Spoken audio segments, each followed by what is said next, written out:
Então, aqui vai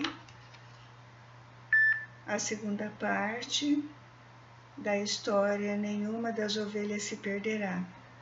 Não vos inquieteis com o dia de amanhã, pois o amanhã trará os seus cuidados. Basta ao dia o seu próprio mal. Mateus, capítulo 6, versículo 34. Coração generoso, Ismael sofria. Elevou o pensamento ao Criador, suplicando tivesse ele condição para resolver o caso e ajudar seus novos amigos. Não conseguiu dormir. Aos primeiros albores da manhã, levantou-se enquanto todos haviam dormido e foi para a aldeia. Sabia que o pai não tardaria a cobrar a desocupação da casa e não desejava deixar os camponeses desamparados nesse momento tão doloroso. O sol estava a pino quando Gaston de Olmedo chegou, arrogante, olhava todos com um ar de desafio e sarcasmo, como a demonstrar-lhes que não deveriam se opor à sua vontade suprema. Os aldeões, aos poucos, foram saindo de suas casas e se aproximando, apreensivos. O infeliz camponês, cabeça baixa, esperava a ordem fatal. E então, estás preparado para sair de minhas terras? Indagou o proprietário. Meu amo, tem piedade de nós, não nos expulses, suplicou ainda o servo, numa última tentativa de abrandar-lhe o coração. Não, bradou colérico o orgulhoso senhor.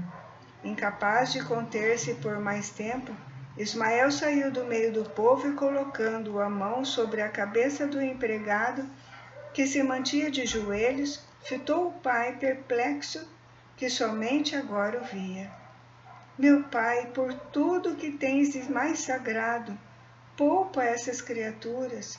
Não podes deixar essa família desamparada e ao relento. Impassível, o interpelado retrucou orgulhoso. Posso e vou deixar. Fora! Num átimo, o rapaz compreendeu o que lhe competia fazer e enfrentou o genitor. Senhor meu pai, se eles se forem, eu também irei. Não posso viver em meio de tanta crueldade. Nada tens a ver com isso, ordeno-te que fiques. És meu filho, sangue do meu sangue, e deves obedecer-me. Lamento, meu pai, não abandonarei meus amigos numa hora dessa. Adeus, informou o jovem com voz emocionada, mas firme. A cena de grande força dramática era acompanhada atentamente pelos assustados camponeses. Com o coração apertado, mas não desejando dar sinais de fraqueza diante dos subordinados pela atitude desafiadora do filho, o pai respondeu irritado: Pois, se assim o desejas, acompanha-os.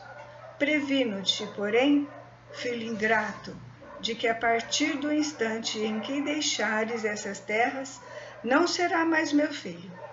Uma vez que preferes a companhia execrável de simples camponeses, eu te deserto. Esporeando o cavalo, fez meia volta e partiu em uma nuvem de poeira. O desespero da pobre família era grande. Sentiam-se gratos pela nobre atitude do rapaz, mas também culpados por terem provocado uma ruptura entre pai e filho. Ismael acalmou-os com palavras de paz e serena confiança em Deus. Fiz o que me ditou a consciência, não nos preocupemos. O Senhor proverá. Para onde iremos? Indagou a mulher, torcendo as mãos nervosamente.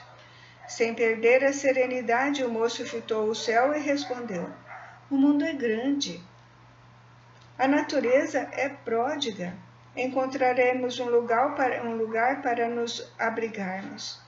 Não podemos perder tempo.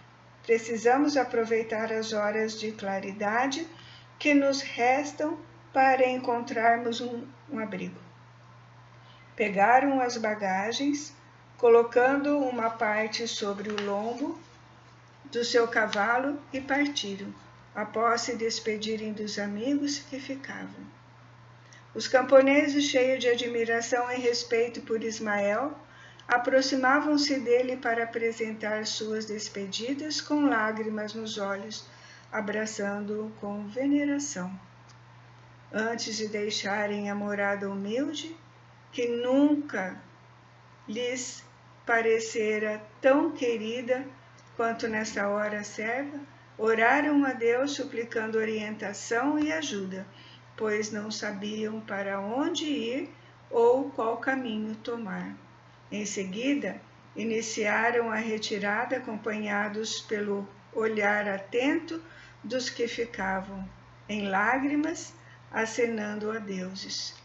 Ultrapassados os limites da herdade, sentaram-se para repousar sobre a fronde acolhedora de uma árvore e para decidir qual caminho a tomar. O casal estava tenso e preocupado.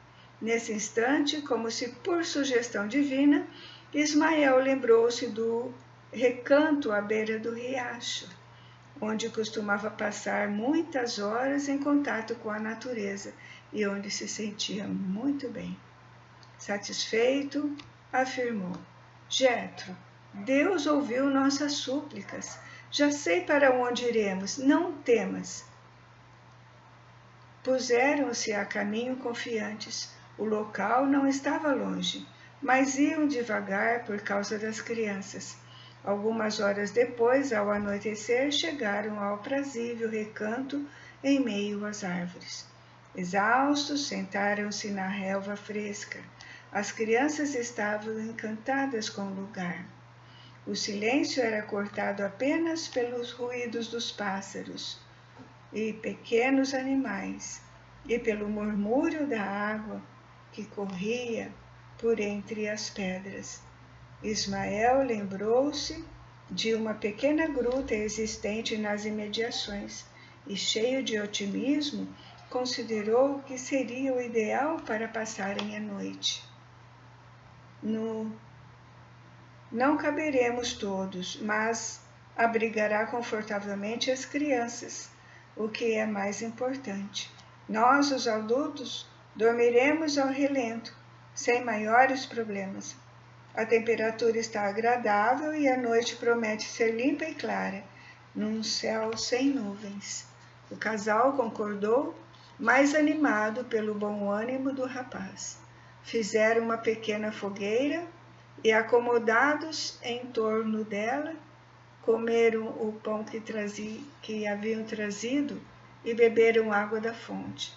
Depois, Ismael sugeriu: repousemos. Estamos todos exaustos e é preciso descansar. Amanhã, mais refeitos, pensaremos no que fazer. Dentro de pouco tempo, estavam todos dormindo. Os pequenos acomodaram-se dentro da gruta e os adultos deitaram sobre o macio colchão de musgo, tendo a noite estrelada como manto. No dia seguinte, aos primeiros raios de sol, já estavam despertos. Para as crianças tudo era festa. Encantados com o local, os bichos que viam, muitas vezes pela primeira vez, batiam palmas e davam gritinhos de alegria.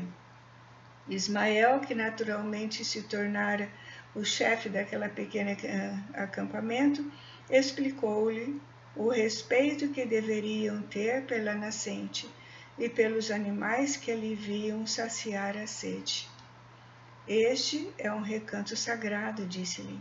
Não devemos fazer barulho, para não assustar as aves e os animais. Se demonstrarmos amizade, se aproximarão.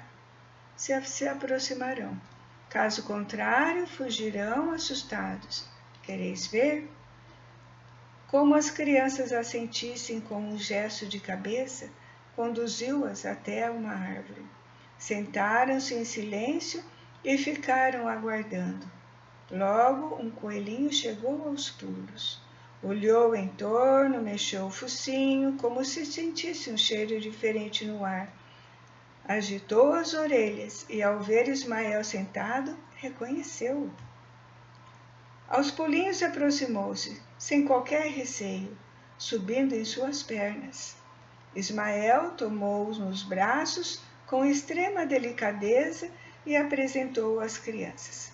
Meu amiguinho coelhinho, esta é a Lavínia, a menorzinha. Este é Bruno e aquele outro é o Oliver.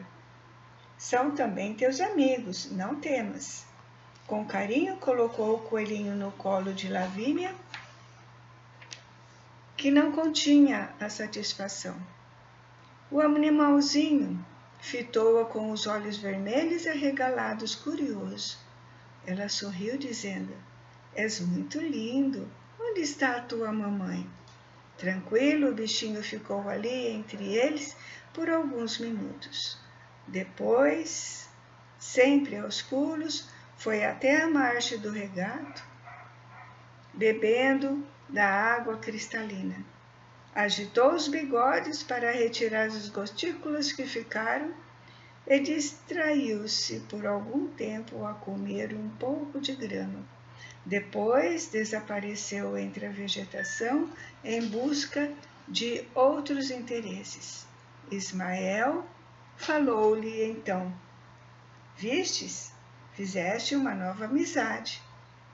Toda manhã as crianças encantadas passaram entretidas com os animais.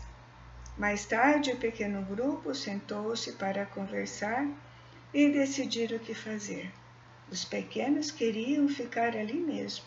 Os pais também gostavam da ideia. E por que não? Disse Ismael, concordando. Afinal, aqui temos o que precisamos. As árvores nos fornecerão o abrigo e a alimentação necessária, pois as copas são acolhedoras e frutos não faltarão. Temos água fresca com abundância. Quanto à moradia, podemos construir uma pequena casa com a madeira que existe na mata. Que tal? Todos aprovaram. O ambiente mudara por completo.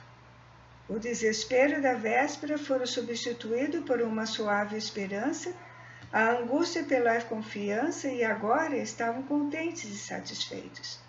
Em apenas algumas horas, suas vidas haviam se alterado radicalmente, mas o pequeno grupo estava animado e esperançoso com a nova situação.